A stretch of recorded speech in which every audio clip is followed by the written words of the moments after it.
Hey guys, it's time for probably our most important video of the year, the Premier League season predictions. We've seen each team how they've moved in the transfer window, which has now shut on 30th August. We've seen how they fared in their first 3 weeks in the Premier League, and now it's time to see where we think they are gonna finish this year. Yes, true. And this is the most important video, as he said. And you see, there are 3 games, and we have seen a lot of teams. Again, the season has started bad for Man United, great for both Man City and Liverpool. Arsenal is good, except that red card for Rice. So overall, it seems like the repetition of last season as far as last three games Yeah. are gone. But yes, it's just the beginning, and there are a lot of games to play and a lot of football to go on. And a lot of surprises, hopefully. Yes, I think so. Let's begin with our relegation teams. So, who have you gotten in your bottom three? Uh, I have done my analysis based on the transfer window, what the transfers have been made, and what the teams have played in first 3 games. I think it is all 3 teams who have been promoted will go down back. Oh, that's just like last season. Yeah, Ipswich is like Luton Town of last year for me. Lot of passion, lot of support, lot of everything. Neutral people supporting them, but then they don't have quality to be in Premier League.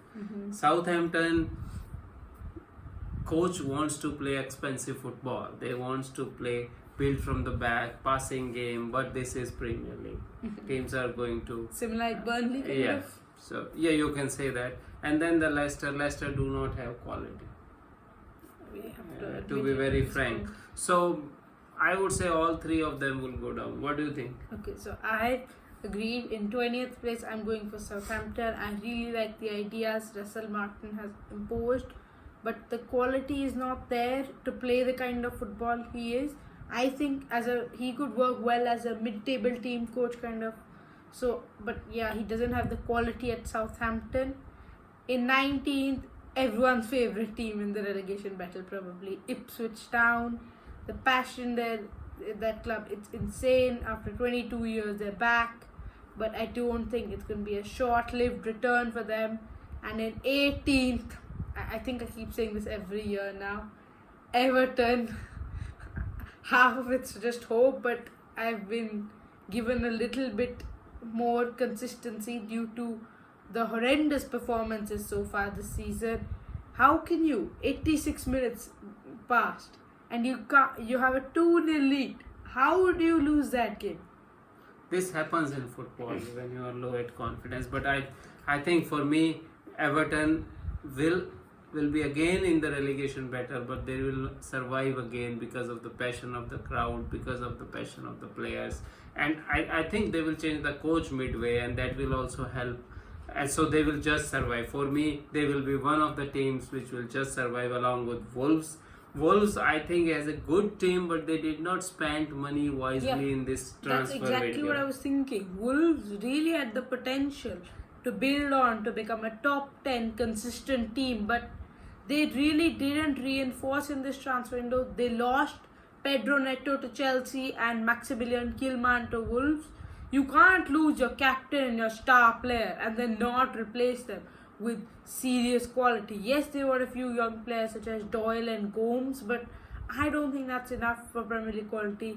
I think on the previous quality and the manager players such as Kuna, Huang, Lemina, Al-Nouri, they're going to be the saviors for Wolves this year. And the other team I think which will be part of this relegation battle is Cooper's Leicester City. I don't know why I'm thinking this. It just gives me something. Leicester really are a Premier League level team in my opinion. They lack the quality, but I have a feeling they will reinforce in January and it will help them to just survive. Maybe even on the final day. Yeah, for me, just survives are Everton and Wolves. Yeah. Yeah. European spots now. Who's going on the tour? First Conference League spot. Who've you got? I think in the European spots, I would like to have. I do not have exactly the order, but I think Newcastle, Tottenham, and Man United. These are the three teams which I put at 5th, 6th, and 7th. If you specifically ask me order, I would put Tottenham as 5th, Man United at 6th, and Newcastle at 7th.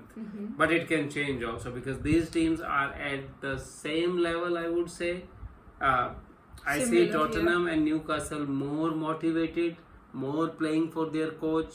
But Man United is everywhere. But still, Man United has quality to be in top 7. And they always just somehow find a way to get points as well. Yes, that's what really matters in Premier League. So Eric Ten Hag has some strategy which gets them point, and that's what is important. Man United will be there in European places. So Man United, Tottenham, and Newcastle for me in any order for these European places 5, Yeah. 6, and 7. I'm agreeing with the clubs, but I think I've got a vision of my order. In Conference League, United 6th, Newcastle 5th, Tottenham. Newcastle have looked scrappy so far, but I think they'll gel in together with the bring back of Sandro Tonali. United, they always find a way somehow. They win some games and get enough points, but this is not enough for their standards, Conference League football. And then Tottenham, they look exciting. They do every year. I think we saw on the opening day against Leicester, they just need to work on their end product and finishing chances, and then they have a really good chance of finishing in the top 4. Yeah, then goes top 4. So who will be 3rd and 4th for you? In 4th, I've got Brighton and Hove Albion. Wow, that's a big... Yeah. Yeah, No? I really trust Fabian Hürzeler. What he did at St. Pauli was insane, bringing that club back to the Bundesliga where they belong. And now I think he's going to do the underdog. Surprise everyone. Hear me out. Brighton will be playing Champions League football. They always start strong, but there's some different aura around them this time. I probably will be wrong, but I want to back my point. Brighton are going to be finishing in the top 4. Last season, I think the problem was the Europa League distraction. Yeah. This year, no distraction, pure Premier League focus. They will establish themselves as one of the major Premier League sides. And in 3rd place, got Arsenal. I think they'll fall off a little bit this year.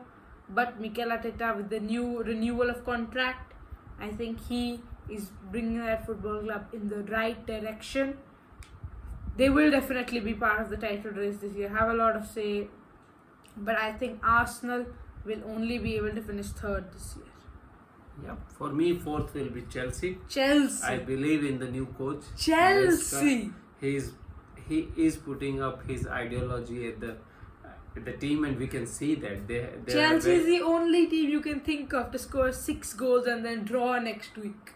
It happens because they are playing under new coach. They are learning new tactics, and I think they have enough good players. If there is a proper coaching system, they can do good. And I think Maresca, because of his learning from Pep Guardiola, he will have some good ideas, and that will help them in the long run. The season is very long. It's just 3-game mode. So I think Chelsea will gel together over the season, and they will end up somehow at the 4th position, the Premier League, the Champions League positions, and they will be playing Champions League next season. For 3rd, I also agree with you. Arsenal, last year, Arsenal were very lucky with the injuries, but this time I think they are having Already a suffered go at the it. Odegaard injury. Odegaard is injured. There are a couple of more injuries. Rice is now Suspended. banned for 1 game. And so it seems like there is a feeling that it's not going their way this year. So that is why I am putting them at 3rd. So Chelsea 4th, Arsenal 3rd. Can we just talk about that? Neither of us have mentioned Aston Villa in this. Aston Villa will be 8th or 9th somewhere because they have to play Champions European League football, yeah. Champions League football. Got some big games. And this year Champions League football is long, up to January, the group stages, and that will take toll because their team is not, means they don't have enough quality players to play for Champions League and Premier League every week and still come on the top. So I will put them in 8th or 9th somewhere. Okay, so we've both left out 2 major English superpowers. Name your order. Who finishes 2nd, who's 1st? So I think 2nd will be Man City. Oh my. Yeah, yeah, Man City. Because I can see an onslaught as a surprise package, and team has coaches have to figure out the strategy. But I think sooner or later they will do that. But still, the quality Liverpool has from the era of Jurgen Klopp, one of the problems at Jurgen Klopp last year was they were conceding first goal all the time, and the defense was so high line that there was always a chance for the opposition team to score, and the forwards were always under pressure to score 2 or 3 goals in a game. But now in last 3 games, what I have seen is the defense have been tightened now, and 1 goal will be enough to win a game. So I think that is what there is. The change in mentality has happened, and that is what is helping players also, because then your defenders are more confident, your goalkeeper is more confident, and then when you don't concede, your forwards are more confident because you need only 1 goal. So for me, this is a major change. And then on the other side, Guardiola, 4 times winner, they need a lot of motivation. Although they have motivation, they play like anything. Haaland is like a superman, but then I have to choose one of them. I go for Liverpool to win this year, Man City to be second. Don't you think that every year City start really poorly? Even last year they lost to Wolves, Villa, Arsenal, drew to Crystal Palace. This year, City, the other teams don't even have an advantage in the race. City have already started picture perfect. I don't think there's going to be... Manchester City could be unbeaten this year. I think it is so. quite possible because in the form they are, but still I have a gut feeling somewhere that means it's not their year this time. I still think and, so. City are going to Liverpool will win the this. league 5th time in a row. Liverpool, definitely I will be snatch it out of your hand if we get in the top 2. So yeah, City will win the league, beating Liverpool by. But then at the same time, it's like for me also, Man City is a top quality team. If they win it, I will not be surprised. And no one will. Yeah, just I see Liverpool winning this year. That's what I feel.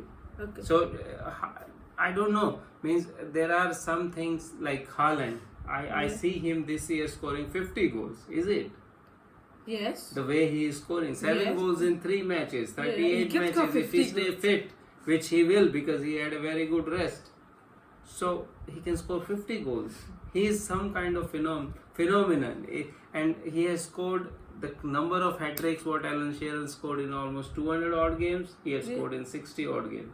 So he is some player, no? Yeah, he is. And the same we should talk about Salah also. At the age 32, he is playing like a kid.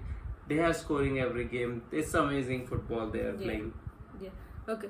But the real test will only come once the other games come in, when the crazy calendar. Yes, and then when these teams will play against each other, that is the real indication how the teams are doing. So yeah, that's Thank you guys for watching this video. Please like and subscribe for our biggest video, the Premier League prediction.